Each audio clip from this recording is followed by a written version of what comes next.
안녕하세요, 셀메디입니다. 올 여름에도 시작된 다이어트. 식단 조절도 하고 운동도 해서 5kg을 감량했는데 얼마 뒤 다시 원래 몸무게로 돌아왔다. 작년에도 요요가 와서 올해는 더 열심히 했는데 올해도 고무줄처럼 요요가 와버리고 말았는데 왜 나는 다른 사람들보다 유난히 더 요요가 잘 오는 걸까? 바로 그 궁금증에 대한 해답을 찾기 위한 DTC 유전자 검사가 있습니다. 과거에는 병원에서 의사의 처방을 통해서만 유전자 검사를 받을 수 있었지만 이제는 집에서 간편하게 검체를 채취해서 분석기관으로 보내면 결과를 받아볼 수 있게 되었습니다. 마치 온라인 쇼핑 같죠? 유전자 분석이란 무엇일까요? 우리 몸속의 유전 정보는 나를 만드는 설계도라고 할 수 있습니다. 이것을 분석하여 내가 어떤 유전자를 가지고 있는 사람인지 파악할 수 있도록 하는 기술입니다. 그렇다면 DTC 유전자 분석은 무엇일까요? Direct to Customer, 말 그대로 소비자에게 직접 제공되는 유전자 검사 서비스를 말합니다. 주로 침이나 구강 상피세포 등을 채취해서 보내면 분석기관에서 나의 유전자 정보를 분석해주고 결과는 웹사이트나 앱으로 간편하게 결과를 확인할 수 있는 것이죠. 저도 129종의 유전자를 검사할 수 있는 키트를 사용하여 저의 몸에 대한 궁금증을 풀어보았습니다.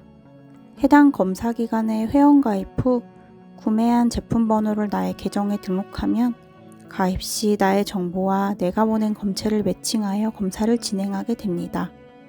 간단한 방법으로 몇 단계를 거쳐 검체 채취 후 택배를 보내면 기관 도착 후 약 2주 정도면 나의 유전자에 대한 결과지를 받아볼 수 있습니다. 건강관리, 영양소, 식습관, 운동, 피부 모발, 개인 특성, 총 6가지의 메인 카테고리로 나누어 결과가 나오고 그 안에 항목별로 세부적인 결과를 확인할 수 있습니다. 해당 검사를 진행하며 몇 가지 느낀 점은 MBTI처럼 내가 어떤 유전적인 특성을 가지고 태어났는지 나의 아이덴티티를 확인해 볼 수 있다는 점이 가장 좋았으며 또한 내가 기본적으로 어떤 영양소가 부족한지에 대한 확인이 되어서 필요한 영양제를 한눈에 확인하고 보완할 수 있다는 점이 좋았습니다. 그리고 각 항목에 대한 결과 이외에 어떤 식으로 관리하면 좋은지에 대한 가이드가 함께 나와 있어 참고하기에 편리하였습니다.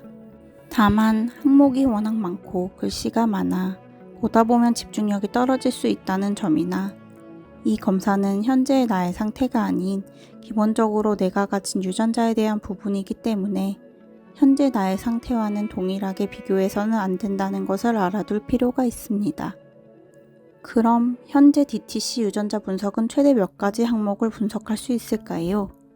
DTC 유전자 분석으로 검사할 수 있는 항목은 2024년 6월을 기준으로 190개 항목으로 건강관리와의 관련성에 따라 크게 3가지 카테고리로 나누어 볼 수 있습니다. 첫째, 건강관리와 관련성 낮은 항목. 예를 들어 와인 선호도나 모기 물리는 빈도 등 호기심에 기반한 항목입니다. 둘째, 건강관리와 간접적 관련성이 있는 항목. 예를 들어 비타민C 농도, 짠맛 민감도 등 일반적인 건강관리에서 고려될 수 있는 항목입니다. 셋째, 건강관리와 관련된 질병 유사 항목. 예를 들어 콜레스테롤, 복부 비만 등 질병 예방을 위한 건강관리 차원에서 고려될 수 있는 항목입니다. 이는 기존 카테고리인 영양, 생활습관, 신체적 특징, 기타 4가지 항목에서 검사기관이 질병 유사 항목을 적극적으로 발굴하여 신청할 수 있도록 개정된 사항이라고 합니다. 질병과 관련된 항목은 DTC 유전자 분석이 불가한지 궁금하실 수 있는데요. 질병과 관련한 부분은 의사의 상담과 진료가 필요한 부분이므로 기존의 방법과 동일하게 병원에서 진행하고 있습니다. 그렇다면 DTC 유전자 분석에 우리가 생각해 보아야 할 것은 무엇이 있을까요? 먼저 정보의 정확성 및 신뢰성입니다. 모든 유전자 분석 기관의 기술력과 정보 제공 수준이 동일하지는 않습니다. 검사 전 해당 기관의 신뢰도와 기술이 검증되었는지 확인해 보는 것이 좋으며 국내에는 2024년을 기준으로 보건복지부 인증을 받은 기관이 14곳이 있습니다. 두 번째, 질병에 대한 과도한 해석과 불안감입니다. 유전자 정보는 가능성을 나타내는 것이지 그 정보에 대한 확정은 아니며 특정한 항목에 대한 유전적 취약성이 높다고 해서 반드시 관련 질병에 걸린다는 의미도 아닙니다.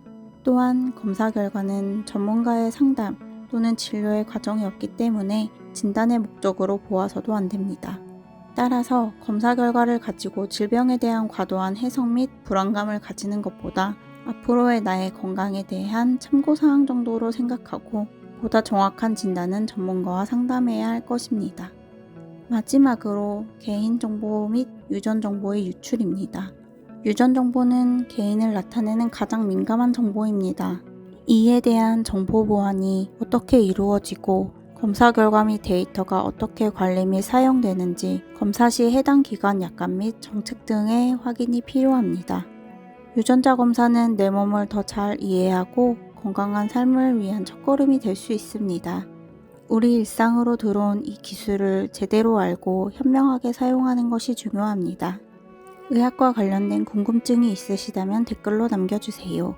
정보를 모아 여러분들의 궁금증을 해결해 드리겠습니다. 그럼 다음에도 재밌고 유용한 의학 관련 정보들을 가지고 돌아오겠습니다. 다음에 또 만나요.